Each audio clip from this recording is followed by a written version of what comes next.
Welcome to RS academy. Previous RRB, NTPC మరియు group డికి సంబంధించిన previous question పేపర్లను క్షుణ్ణంగా పరిశీలిద్దాం. ముందుగా ఈరోజు మొదటి ప్రశ్న, which of the following territorial disputes is going on between India and Nepal. క్రింది వాటిలో భారతదేశం మరియు నేపాల్ మధ్య ఏ ప్రాదేశిక వివాదాలు జరుగుతున్నాయి? ఆర్ఆర్బి ఎన్టీపీసీ 2021లో దీనికి సంబంధించిన క్వశ్చన్ అనేది మనకి అడగడం జరిగింది ఇక్కడ. అయితే ఆప్షన్ ఏ శంకాకు, ఆప్షన్ బి కురిక్కల్, ఆప్షన్ సి సినో, ఆప్షన్ డి కాలాపాని.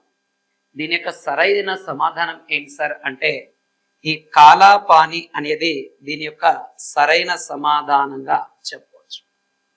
అంటే ఈ యొక్క నేపాల్కి భారతదేశానికి మధ్య ఈ వివాదాస్పదంగా ఉంది. ఆల్రెడీ 2014లో వచ్చిన భూకంపాల కారణంగా ఈ నేపాల్ అనే దేశం తమ కొత్త రాజ్యాంగాన్ని రాసుకుంది. ఆ కొత్త రాజ్యాంగం రాసుకోవడం వలన ఇటీవల 2019-20లో ఈ నేపాల్ అనే దేశం ఆ నేపాల్ దేశం యొక్క మ్యాప్ ను రిలీజ్ చేయడం జరిగింది. ఈ నేపాల్ రాజ్యాంగంలోని మ్యాప్ రిలీజ్ చేయడం వలన భారతదేశంలోని 3 ప్రాంతాలని తమ ప్రాంతాలుగా నేపాల్ చెప్తుంది. ఆ ప్రాంతాలే ఏంటి సార్ అంటే ఒకటి కాలాపాని అనే ప్రాంతం, అండ్ రెండవ ప్రాంతం ఏది సార్ అంటే లీపులేక్ ప్రాంతం, అండ్ మూడవ ప్రాంతం ఏంటి సార్ అంటే లింపేదొరా. ఏది సార్ అంటే లింపేదొరా అనే ప్రాంతం. ఈ 3 ప్రాంతాలు నేపాల్ తమదిగా చెబుతుంది. అంటే ఏవైతే ఈ 3 ప్రాంతాలు ఉన్నాయో ఈ 3 ప్రాంతాలు మావే అని నేపాల్ అనే దేశం చెబుతుంది.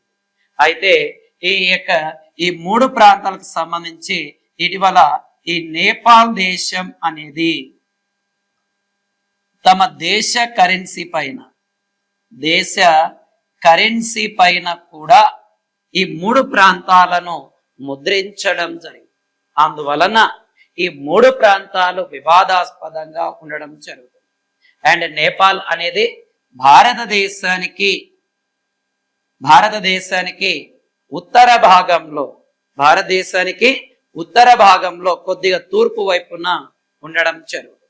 అయితే ఈ నేపాల్ అనేది మొత్తం 1751 కిలోమీటర్ల అంతర్జాతీయ సరిహద్దు భారతదేశంతో కలిగి ఉండడం జరుగుతుంది. ఇదే నేపాల్తో సరిహద్దు కలిగిన భారతీయ రాష్ట్రాలు ఏవి ఉన్నాయి సార్ అంటే ఒకటి ఉత్తరాఖండ్ అనే రాష్ట్రము, ఉత్తరప్రదేశ్ అనే రాష్ట్రము, మరియు బీహార్ అనే రాష్ట్రం, వెస్ట్ బెంగాల్ అనే రాష్ట్రం, సిక్కిం అనే రాష్ట్రంతో ఈ యొక్క నేపాల్ అనేది అంతర్జాతీయ సరిహద్దుని కలిగి ఉన్నాయి. ఈ రాష్ట్రాలను 1751 కిలోమీటర్లు.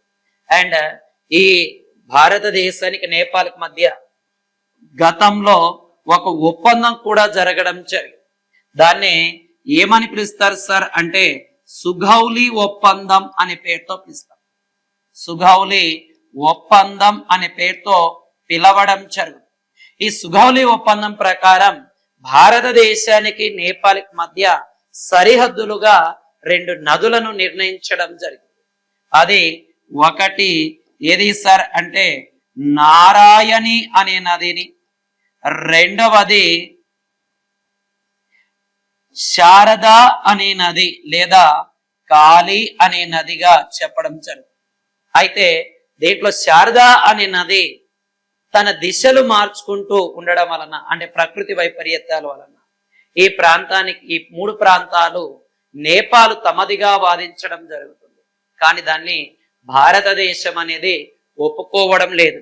ఇదే నేపాల్లో ప్రపంచంలోనే అత్యంత ఎత్తైన శిఖరం అయిన ఎవరెస్ట్ శిఖరం ఎక్కడ ఉంది అంటే ఈ నేపాల్లోనే ఉంది.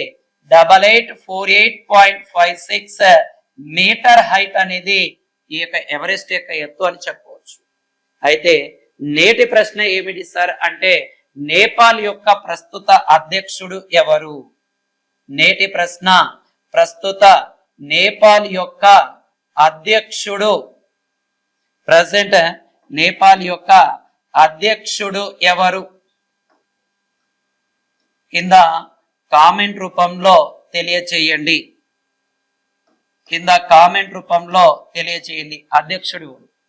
ఓకే, మీరందరూ కూడా మన ఛానల్ ఫాలో అవుతున్న వాళ్ళందరూ కూడా తెలియజేయడం ఏమనగా ప్రతి ఒక్కరూ మేము ఏదైతే క్వశ్చన్ అడుగుతున్నామో ఆ క్వశ్చన్ ని సంబంధించిన కింద కామెంట్ రూపంలో తెలియచేయండి, లైక్ చేయండి, షేర్ చేయండి అండ్ సబ్స్క్రైబ్ చేయండి. అండ్ త్వరలో ఒక 10-15 రోజుల తర్వాత ఈ ఆర్ఆర్బి ఎన్టీపీసీకి సంబంధించి ఫ్రీ లైవ్ సెషన్ కూడా మేము కండక్ట్ చేయబోతున్నాం. ఇది కూడా దృష్టిలో పెట్టుకోండి. మేము చెప్పే క్వశ్చన్లు అన్ని కూడా 360 డిగ్రీలో దీన్ని రాసుకోండి. ఓకే, దాని తర్వాత నెక్స్ట్ వన్ ఏంటి sir? Next question, which of the port city is called the queen of Arabian sea? ఏ ఓడరేవు నగరాన్ని క్వీన్ ఆఫ్ అరేబియా సీ అని పిలుస్తారు? అంటే అరేబియా సముద్రపు రాణి అని ఏ ఓడరేవుని పిలుస్తారు అంటున్నారు. ఇది ఆర్ఆర్బి ఎన్టీపీసీలో 2 సార్లు అడగడం జరిగింది. ఆర్ఆర్బి ఎన్టీపీసీలో ఈ క్వశ్చన్ ని 2 సార్లు అడగడం జరిగింది. 2016లో రీసెంట్ గా కూడా అడిగారు. అయితే option A Mumbai, option B Chennai, option C Kolkata, option D Kochi. దీని యొక్క రైట్ ఆన్సర్ ఏంటి సార్ అంటే కొచ్చిన్ ఓడరేవును ఏమంటాం సార్ అంటే అరేబియా సముద్రపు రాణి అనే పేరుతో పిలుస్తారు. ఈ కొచ్చిన్ అనేది ఎక్కడ ఉంది సార్ ఈ ఓడరేవు అంటే కేరళ అనే రాష్ట్రంలో కలదు. ఎక్కడ ఉంది సార్ అంటే ఈ ఓడరేవు కేరళ అనే రాష్ట్రంలో ఈ కొచ్చిన్ అనే ఓడరేవు అనేది ఉండడం జరుగుతుంది మనకి. ఓకే, అయితే ఈ కొచ్చిన్ ఓడరేవు అనేది చూసుకుంటే మనకి కేరళ రాష్ట్రంలో ఉండడం జరుగుతుంది. మొట్టమొదటిసారిగా ఐరోపా వాసులు ఏది సార్ అంటే ఈ ఐరోపా వాసులు మొదటగా వచ్చిన ప్రాంతం కూడా ఈ కొచ్చిన్ లోని కొచ్చిన్ లోని కాలికట్ అనే ప్రాంతానికి లేదా కొప్పాడ అనే ప్రాంతానికి మొదటగా రావడం జరుగుతుంది. ఓకే, దాని తర్వాత భారతదేశంలో ఉన్న ఓడరేవులను ఒకసారి మనం క్షుణ్ణంగా పరిశీలించినట్లయితే ఈ గుజరాత్ లో ఉన్న ఓడరేవును ఏమంటాం సార్ అంటే కతియవార్ ఓడరేవు అనే పేరుతో పిలుస్తాం, లేదా కాండ్లా ఓడరేవు అనే పేరుతో పిలుస్తాం. అదే మహారాష్ట్రలో ఉన్న ఓడరేవును ఏమంటాం సార్ అంటే ముంబై ఓడరేవు అంటాము. అండ్ దాని తర్వాత ఇదే మహారాష్ట్రలో ఏది సార్ అంటే నెహ్రూ పోర్ట్, నెహ్రూ ఓడరేవు అనేది కూడా ఉండడం జరుగుతుంది. ఓకే, లేదా నవజీవన్ పోర్ట్ అంటాం. అది గోవాలో ఏ ఓడరేవు సార్ అంటే మరమగోవా ఓడరేవు, మరమగోవా ఓడరేవు అనేది ఉంటుంది. అదే కేరళలో ఇందాక చెప్పిన మనం ఏది సార్ అంటే కొచ్చిన్ ఓడరేవు. అదే కర్ణాటకలో మంగళూరు పోర్ట్ అనేది కూడా ఉంటుంది. కర్ణాటకలో మంగళూరు ఓడరేవు కూడా ఉంటుంది. అండ్ దాని తర్వాత తమిళనాడులో ప్రధానంగా 3 ఓడరేవులు ఉన్నాయి. అదే ఒకటి ఏది సార్ అంటే చెన్నై ఓడరేవు. అండ్ దాని తర్వాత తమిళనాడులో ఎన్నోర్ ఓడరేవు. అండ్ నెక్స్ట్ వన్ ట్యూటికోరన్ ఓడరేవు కూడా ఉండడం జరుగుతుంది. అండ్ ఆంధ్రప్రదేశ్ లో విశాఖపట్నం ఓడరేవు. అదే ఒడిశాలో పారాదీప్ ఓడరేవు. అండ్ వెస్ట్ బెంగాల్లో కలకత్తా ఓడరేవు అనేది ఉంటుంది. ఇక్కడ అండమాన్ నికోబార్ దేవుల్లో పోర్ట్ బ్లెయిర్ ఓడరేవు కూడా ఉండడం జరుగుతుంది. పోర్ట్ బ్లెయిర్ ఓడరేవు కూడా ఉండడం జరుగుతుంది.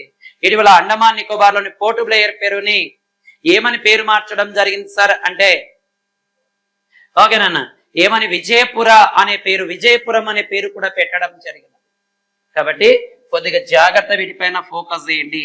ఎలాంటి క్వశ్చన్ వచ్చినా ఆన్సర్ చేయాలి అంటే మనం 360 డిగ్రీలో వాటిపైన ఒక అవగాహన అనేది ఉండాలి.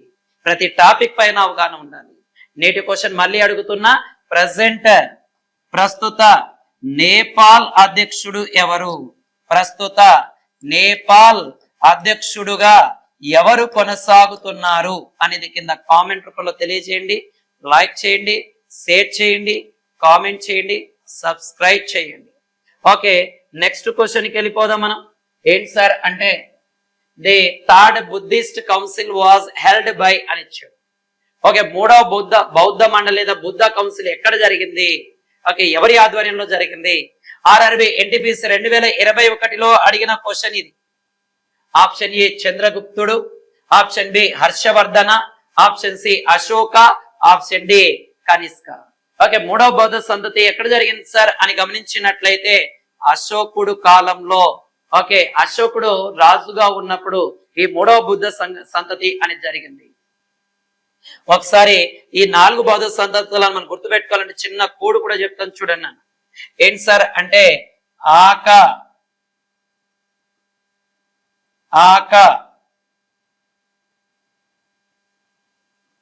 రావే పాక అంటే first Buddha council, second Buddha council, third Buddha council, fourth Buddha council. అయితే దీన్ని మనం ఎలాగ గుర్తు పెట్టుకోవాలో మనము కోడ్ చెప్పాము. దాంట్లో ఆ అంటే మొదటిది అజాత శత్రువు, అజాత శత్రువు అనేది ఎక్కడ జరిగింది సార్ అంటే రా అంటే రాజగృహంలో జరిగింది, రాజగృహంలో జరిగింది. అండ్ కా అంటే కనిష్కుడు, ఎక్కడ కనిష్కుడు, కనిష్కుడు ఎక్కడ జరిగింది సార్? వే అంటే వైశాలి, వైశాలిలో జరిగింది. ఇంకో ఆ అంటే అశోకుడు కాలంలో జరిగింది. అశోకుడు కాలంలో ఎక్కడ జరిగింది సార్ అంటే పాటలీపుత్రం. ఏది సార్ అంటే పాటలీపుత్రంలో జరగడం జరిగింది. రెండోది కా అంటే సార్ ఇక్కడ కనిష్కుడు కాదు నాన్న, ఇక్కడ మనకి ఎవరు సార్ అంటే కాలా అశోకుడు. సారీ, ఇక్కడ ఎవరు సార్ అంటే ఇక్కడ ఎవరు సార్ అంటే కాలా అశోకుడు, కాలా అశోకుడు. ఇక్కడ ఎవరు సార్ అంటే కనిష్కుడు. ఎవరు సార్ అంటే ఇక్కడ కనిష్కుడు. కనిష్కుడు కాలంలో ఎక్కడ జరిగింది సార్ అంటే కుందల వనం, కుందల వనం వద్ద జరగడం జరిగింది. ఇక్కడ చూడండి అన్న మనకి ఆ అంటే అజాతశత్రువు, అజాతశత్రువు ఎక్కడ నిర్వహించారు సార్ అంటే రాజగృహం. కా అంటే కాలా అశోకుడు వైశాలిలో జరగడం జరిగింది. రెండవది మూడవ బౌద్ధ సంతతి అశోకుడు కాలంలో ఎక్కడ జరిగింది సార్ అంటే పాటలీపుత్రం. అండ్ నాలుగో బౌద్ధ సంతతి కనిష్కుడు కుందలవనంలో జరిగింది. ఇది బౌద్ధ మతానికి సంబంధించిన ఏం సార్ అంటే ఈ బుద్ధ కౌన్సిల్ కి సంబంధించిన అంశాలు. సింపుల్ గుర్తు పెట్టుకోవడానికి ఆక రావే పాక అనే చిన్న కోడ్ కూడా మీకు గుర్తు చేయడం జరుగుతుంది. ఓకే, నెక్స్ట్ క్వశ్చన్ కి వెళ్ళిపోదాం నాన్న. Who give the slogan of do or die during the freedom struggle of India? భారత స్వాతంత్ర పోరాటంలో డూ ఆర్ డై అనే నినాదాన్ని ఎవరు ఇచ్చారు? ఇది ఆర్ఆర్బి ఎన్టీపీసీ 2016లో అడిగిన క్వశ్చన్. అంటే గాంధీజీకి సంబంధించిన తరచుగా ఏదో ఒక క్వశ్చన్ ని మనకు అడగడం జరుగుతుంది. ఆర్ఆర్బి గ్రూప్ డి లో కావచ్చు, ఎన్టీపీసీ లో కావచ్చు, అండ్ ఏఎల్పి లో కావచ్చు, ఇతర ఎగ్జామ్ లో కావచ్చు. అయితే దీంట్లో option A Veer Savarkar, option B Neta Subhash Chandrabose, option C Mahatma Gandhi, option D Subramanya Bharathi అని ఇవ్వడం జరిగింది. అయితే దీని యొక్క రైట్ ఆన్సర్ ఏంటి సార్ అంటే మహాత్మా గాంధీ. దీని యొక్క రైట్ ఆన్సర్ ఏంటి సార్ అంటే మహాత్మా గాంధీ. ఈ మహాత్మా గాంధీ 1942లో జరిగిన క్విట్ ఇండియా ఉద్యమం ఏది సార్ అంటే క్విట్ ఇండియా ఉద్యమం ఏదైతే ఉంటుందో ఈ క్విట్ ఇండియా ఉద్యమం కారణంగా ఈ యొక్క గాంధీజీ గారు ఈ యొక్క డూ ఆర్ డై అనే నినాదాన్ని ఇవ్వడం జరుగుతుంది. ఓకే, గాంధీజీ కాలంలో జరిగిన ప్రముఖమైన సంఘటనల విషయానికి వస్తే ఒకటి 1920లో ఏది సార్ అంటే సహాయ నిరాకరణ ఉద్యమం. ఏది సార్ అంటే సహాయ నిరాకరణ ఉద్యమం అనేది చేపట్టడం జరిగింది గాంధీజీ. అండ్ 1930లో దండి మార్చ్ అనే ఉద్యమం జరగడం జరిగింది. అండ్ 1931లో రెండవ రౌండ్ టేబుల్ సమావేశానికి, ఏది సార్ అంటే రెండవ రౌండ్ టేబుల్ సమావేశానికి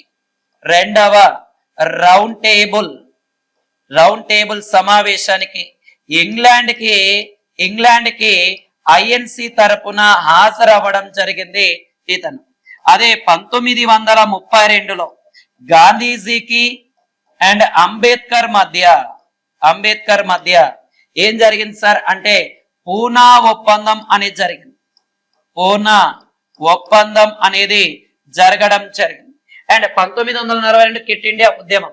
అండ్ 1948 జనవరి 30వ తారీఖున గాంధీజీ గారిని నాథురామ్ గాడ్సే గారు ఏం చేశారు సార్ అంటే కాల్చి చంపడం జరిగింది మనకి ఇతను. కాబట్టి ఈ గాంధీజీని కాల్చి చంపారు. ఈ గాంధీని కాల్చి చంపినందుకు సుప్రీంకోర్టు ఇతనికి ఉరి శిక్ష వేయడం జరిగింది. అంటే స్వాతంత్రం వచ్చిన తర్వాత మొదటగా ఉరి తీయబడ్డ వ్యక్తి ఎవరు సార్ అంటే నాథురామ్ గాడ్సే అని కూడా మనం చెప్పుకోవడం జరుగుతుంది. ఓకే, ఇవన్నీ గాంధీజీకి సంబంధించిన అంశాలు. ఇదే గాంధీజీ యొక్క జన్మదినం అక్టోబర్ 2ను మనము ఏం జరుపుతాం సార్ అంటే జాతీయ అహింస దినోత్సవంగా అహింస దినోత్సవంగా, అంటే హింసకు వ్యతిరేకంగా మనము ఇతని యొక్క దినోత్సవాన్ని, గాంధీజీ యొక్క దినోత్సవాన్ని నిర్వహించడం జరుగుతుంది. ఓకే, నెక్స్ట్ క్వశ్చన్కి వెళ్ళిపోదానన్న. Who is the chairman of Rajya Sabha as of the August 12, 2020? అంటే ఇప్పుడు కూడా అతనే ఉన్నారనుకో. ఓకే, ఆర్ఆర్బి గ్రూప్ డి 2022లో అడిగాడు మనకి. రాజ్యసభ చైర్మన్ గా ఎవరు ఆగస్ట్ 12, 2020 నాటికి అని ఇవ్వడం జరిగింది. Option A Om Birla, option B Shri Jagdeep Dhankhar, and option C Shri Harivansh, option D Shri Rajnath Singh. దీని యొక్క రైట్ ఆన్సర్ ఏంటి సార్ అంటే మనకి జగదీప్ ధంకర్ అనే వ్యక్తి ప్రజెంట్ రాజ్యసభ చైర్మన్ గా కొనసాగుతున్నారు. అంటే ఎవరైతే ఉపరాష్ట్రపతి